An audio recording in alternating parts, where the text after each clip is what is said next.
Good morning, everybody, once again. My name is Jazz, and what I want to do today is go over a deal case study that I closed with one of the mentees in the mentorship group. She's not here today, but this was actually a deal that we closed in September, and we went through a lot of hiccups during this deal. So the reason why I wanted to present this to you guys, just to let you know that, every deal is not easy. There's going to be different scenarios that you're going to face. And, here's a few other things that I went through with this deal. So this deal was in Orange City, so 125 Walder Avenue. And the table of contents that I'm going to go through today, I'm going to go through an introduction, the opening message, the target market, acquisitions on this deal, the obstacles that we had with this deal, as well as the deal breakdown and other deals that I've closed with other mentees in the group. And then we'll save the last slide for questions if you guys have questions on what I went over. So introduction to land. So with wholesale and vacant land, it is a promising real estate investment, right? And it's much more simpler than wholesaling houses. So when I first started, I had tried to wholesale houses since 2017. And I really just couldn't get my footing. I couldn't get much consistency within that business because we all know that wholesaling houses is much, much harder than land, right? And simply is, because of the conversations that we have to have with the owners of the houses, right? We got to talk about ARV. We got to talk about the condition of the property. We got to do walkthroughs. And then we got sellers that are emotionally attached to their houses. So it kind of makes it much harder to close a deal. And the timeline to close a deal is much more longer, right? Simply with vacant land, we can close a deal or get a contract, within the first week. And simply with me, I got my first deal the first day that I started this business. 0 to 100 real quick. 0 to 100 real quick. So, with wholesaling land, the conversations is quick, right? We're just asking about a piece of dirt, right? All we need to know is if it has utilities. We want to know, when the seller is looking to sell, and 9 times out of 10, they're like, oh yeah, I'm ready to sell it today, right? And a lot of times these vacant land owners, they live out of state.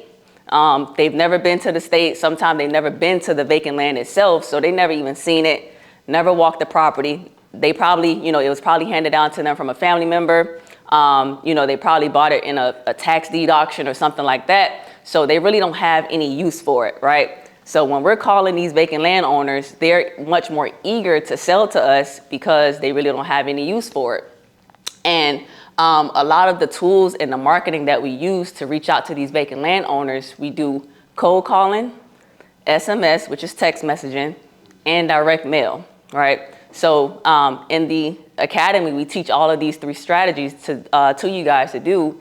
And, specifically with this deal here that I'm going to talk about, this was actually done as a cold call.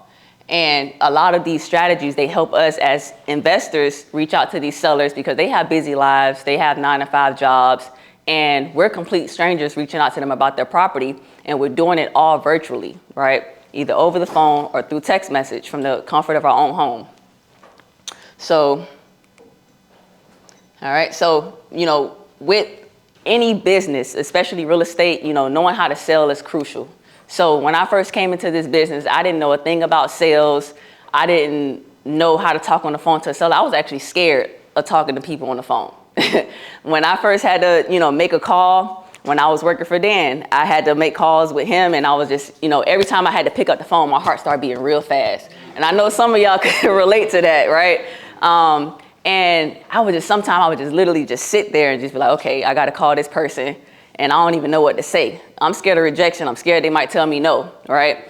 And what I've learned as I'm, learning this business, every no is going to lead me closer to a yes, right?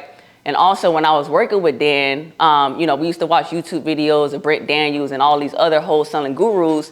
And they used to tell us the fastest way to close a deal is by cold calling. So when I first hit up Elijah and learned how to wholesale land, I was like, I'm just going to cold call. I ain't know nothing about SMS, nothing, no direct mail, nothing. So I just knew the fastest way that I was going to get a deal was by cold calling.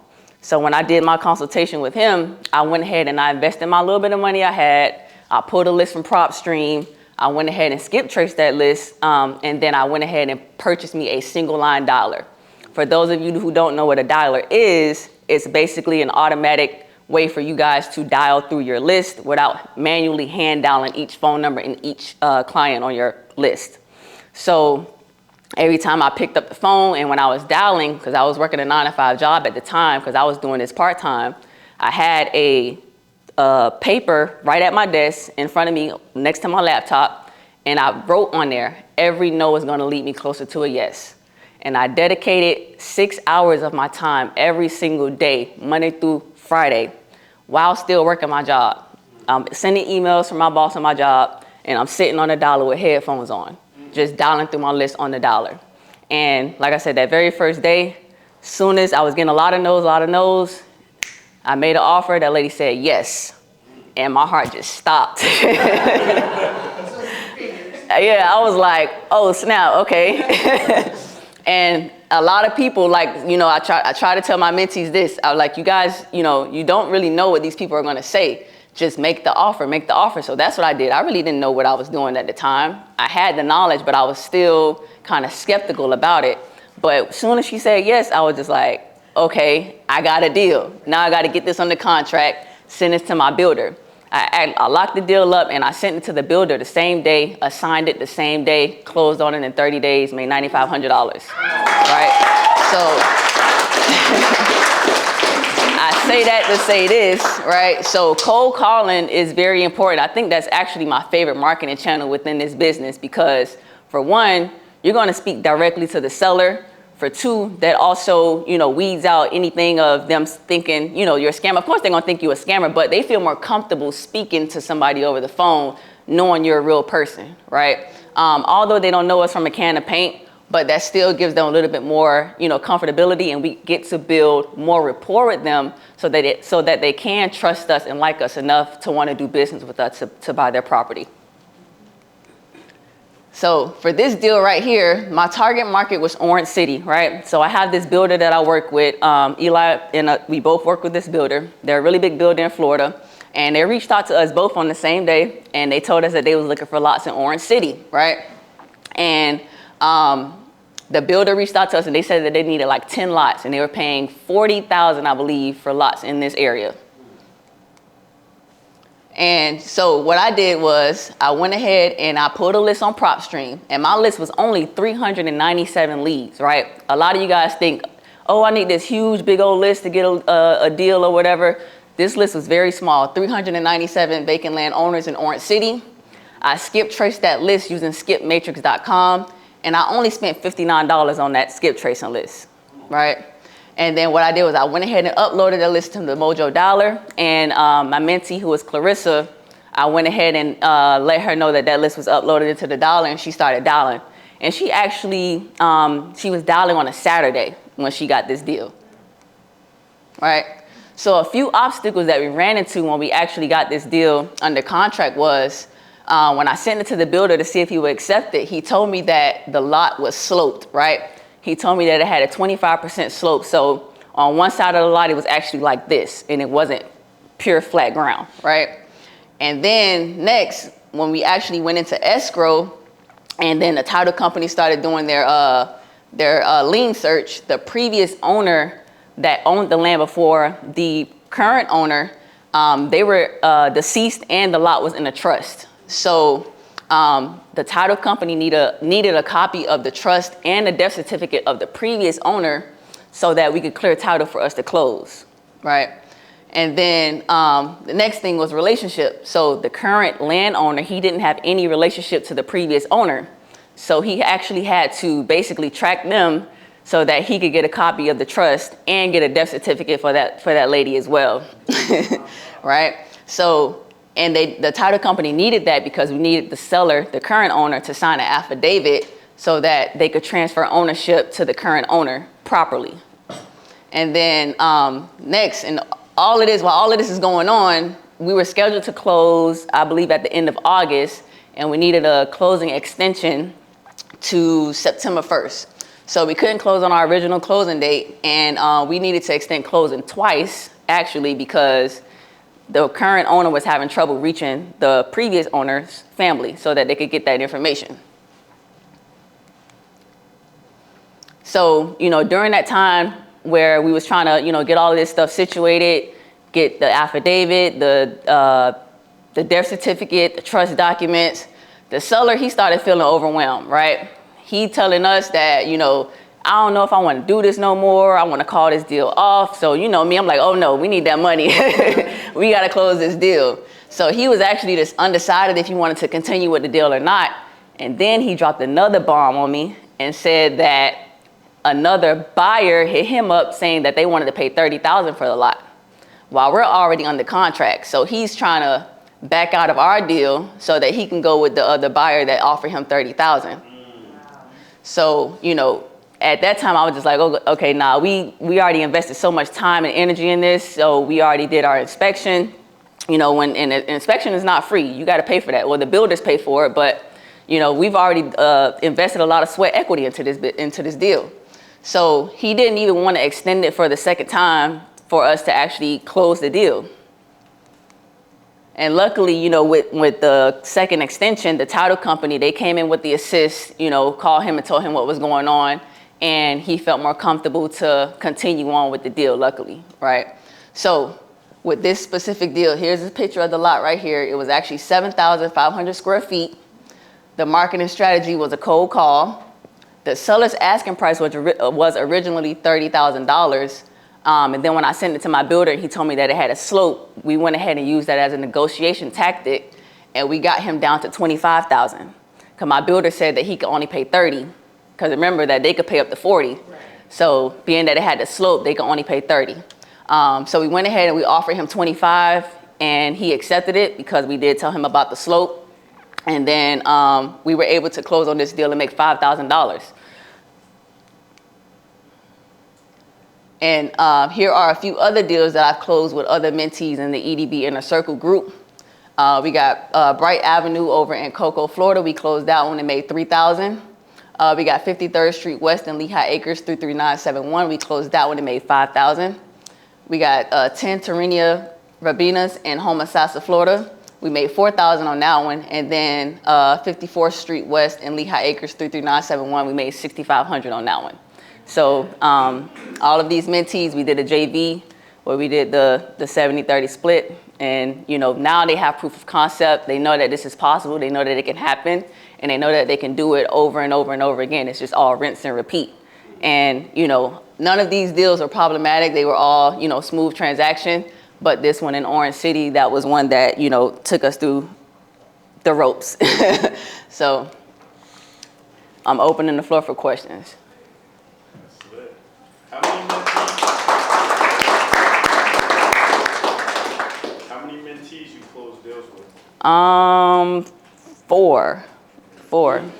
Yep, four. How many deals would you say they all closed in total? In total, so we got, there was 4 right there, 5. Jason got 4. Yeah, so he had 4, but one of them we had to cancel one. So he ended up closing 3. Clarissa closed 1, and Josiah closed 1. So that was, what that was, like 5? Yep, and then Miss Sharita, she got 2 closings. She got a JV deal with somebody in the in the academy. Jess, how many buyers do you have in each area? Well, that's a good question. So in this area in Orange City, I only have 1 buyer. Say for instance, Port St. Lucie, I have about 5 builders in that area. So it all depends. And this builder that was looking at Orange City, they have, they're in other markets where no other builders are. So when we get that criteria every month that we put in the Discord, that's that big builder where they're looking in these areas and these little pockets around Florida. And they're actually paying the most out of everybody. So, you know, we try to give you guys that opportunity to come in and, you know, bring us some deals, and we'll help you guys JVM and close on them. But yeah, Port St. Lucie is the market that I have the most buyers in. Because I feel like every big builder is in Port St. Lucie and they want deals there. Okay, thank you. Mm-hmm. Floor is open. Any other Superstar is up. Niner? How do you overcome the other offer? Was it just because you already had them under contract? Yeah, I already had them under contract. You know, I told them that, you know, hey, I say, hey, you know, we're already under contract with you. Mind you, we was already in contract for about 25 days already. So I told them that we had already did the inspection. Our team already went out, inspected the lot, And, you know, we've already invested between, you know, 500 to 1,000 just to inspect the lot itself. And also we're in a legally binding contract. So, you know, you got to continue with this deal, or, you know, we can take this to our lawyers and figure it out that way. So sometimes you have to threaten the sellers. The scare tactic, because we are in a legally binding contract. We're not just signing no, you know, crayon paper, you know. So it's just not that easy for them to just back out like that. Just because you got a higher offer, come on now. Have you had any, I know right now your market is basically Florida. Mm-hmm. Have you had any deals where that any of the mentees or yourself have outside of your market of Florida? And if so, how did you handle those, or how, you probably follow the same concept, or do you have any that's outside of Florida? So I don't have any deals outside of Florida. I haven't closed any outside of Florida, but, you know, it would be the same strategy. You know, any other state, it's the same strategy. You'll find a builder first. I mean, you know, you'll pick the market, find the builders, reach out to them, get their criteria, pull a list for that area, and start making offers. I remember telling Brandon Mitchell on the phone, like, hey, some of our mentors are younger than us. Like, how does that make you feel? And we both pretty much agreed that it didn't matter because y'all know the game. So the question to you and all other mentors, how does it feel to know now that some people aren't fortunate enough to even know in their whole lifetime, and that you actually made it happen for you? How does that feel? That's good. It actually feels really great because, you know, like Eli was saying, the school system failed us. So a lot of times we're not introduced to a lot of the knowledge that we could be introduced to. So just like this, being in the right rooms, you know, making connections, networking, this is how we are introduced to these other skills that we can use down the line. And also, you know, when you learn these skills, you can teach it to somebody else.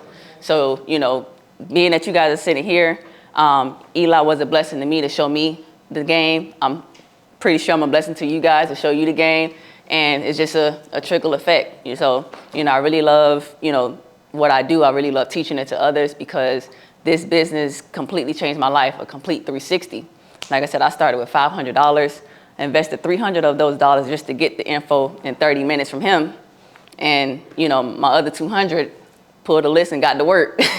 So, and with that, I flipped that 10 times, 100 times over and was able to quit my job in 8 months and make 6 figures.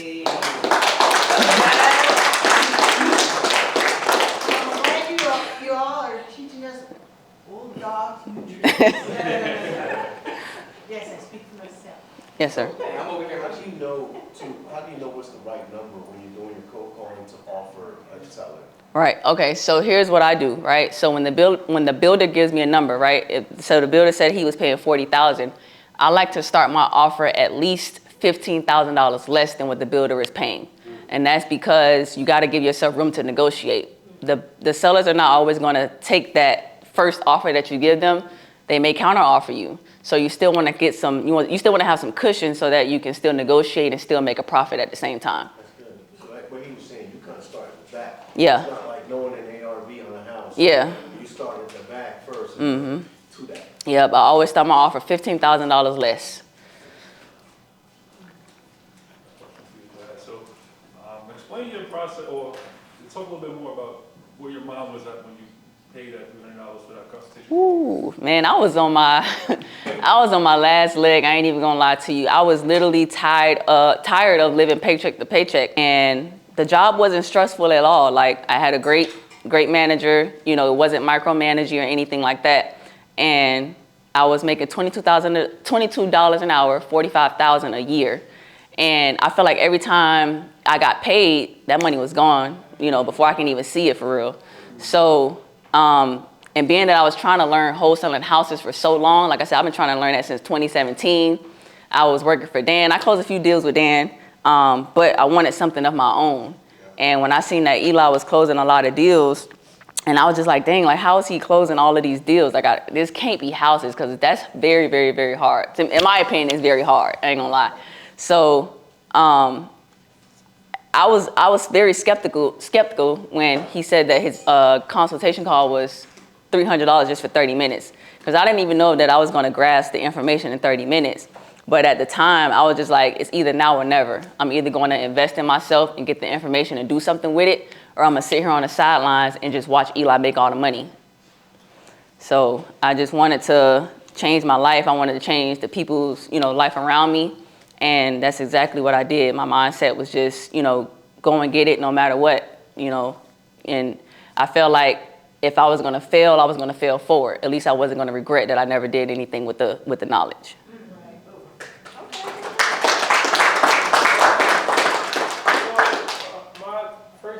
Your story resonated with me, and the reason why I bring you up a lot when I am enrolling students into the program, I tell them, did y'all watch the webinar with Jazz where she took $300, she only had $500? Because I hear them on the phones telling me all the time, like, I'm working paycheck to paycheck, I'm only making, I do 80 hours. A lot of them, I talk to people that's homeless, people that just aren't there financially. Right. And what I try to tell them is your story, like how you literally you had $500, you took $300 of that, and your next day you made a deal. And when I tell them that, they're like, it's kind of like bullshit. Yeah. Like, no, it's really the story. It's really real. I'm not saying it's going to happen for you, because I think when they hear that, they're like, oh yeah, well that's going to happen to me, and if it don't, it's kind of like they get discouraged. Right. So I guess my question to you is, did you ever ask yourself, what if you didn't take that $300, where your life would be right now? All the time. All the time. It still feels very surreal that I am doing this business full time, because, when I made that day, when I made the decision to invest in his course, I was at what, Universal Studios, and spending money I don't have, and, just trying to have fun. And then I didn't really know it. I was going through depression, postgraduate depression. I didn't know what I was going to do. Couldn't really use my degree for what I really wanted to. So I was basically just in a position to where I just had to make something happen. And I felt like it was all a timing thing as well, because if I wouldn't have joined that mentorship, I wouldn't have met Eli, because he was in that same mentorship. I wouldn't have seen that he was posting those land checks. I wouldn't have seen that he posted on his story about his consultation. So if I wouldn't have invested that $300, I'd probably still be working at that law firm. And when they said that we were getting a raise, the raise was only 25 cents. And making 45 a year, I made over 45 in a month already. So come on.